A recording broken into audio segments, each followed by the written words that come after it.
আমরা যে বোটিংটায় উঠলাম, তো এই বোটিং করতে গেলে কিন্তু পার হেড বোটানিক্যাল গার্ডেনে 50 রুপিস চার্জ।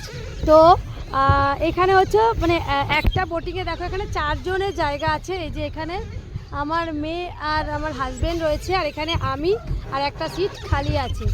তো পার হেড 50 টাকা করে, পার হেড কিন্তু 50 টাকা করে।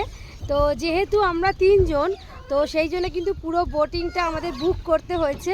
সেই জন্য আমাদের কিন্তু 3 জন মানে 150 টাকা নয়, আমাদের কিন্তু পুরো, তো আমাদের কিন্তু 3 জন নয়, আমাদের 4 জনের পেমেন্ট করতে হয়েছে 200 টাকা। কারণ একজন এখানে এরকম কেউ নেই যে একজন এখানে বসবে, সবাই তো বেশিরভাগ কাপলস রয়েছে, ফ্যামিলি রয়েছে, ঠিক আছে। তো সেই জন্যে কিন্তু দেখতে পাচ্ছ, তো আমরা এখানে একটু স্টে করেছি। এই দেখো এখানে এই গ্রাউন্ডটায় আমি হাতও দিতে পারবো, দেখতে পাচ্ছ, এই দেখো এই গ্রাউন্ডটায় কিন্তু আমি হাতও দিতে পারছি, দেখতে পাচ্ছ, এই দেখো এই গ্রাউন্ডটায় কিন্তু হাতও দিতে পারছি। তো পার হেড হচ্ছে 50 করে, যেটা তোমাদের বললাম।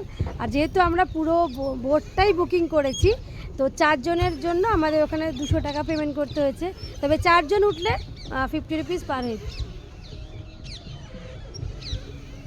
তো ওরা কিন্তু টাইমিং বলে দিচ্ছে আধ ঘন্টা, এক একজনের জন্য কিন্তু আধ ঘন্টা করে বরাদ্দ। তো আধ ঘন্টা হয়ে যাওয়ার পর কিন্তু ওরা মাইকে অ্যানাউন্সমেন্ট করবে যে এত নাম্বারের বোট যেন ফিরে আসে। তো সেইটা শুনে কিন্তু আমাদের ফেরত যেতে হবে।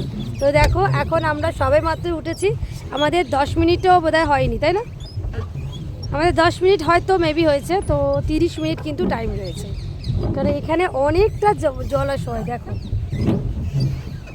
অনেকটা বড় জায়গা, দেখতে পাচ্ছ। তো আমার এই সিটটা কিন্তু খালি, ব্যাগ রেখেছি।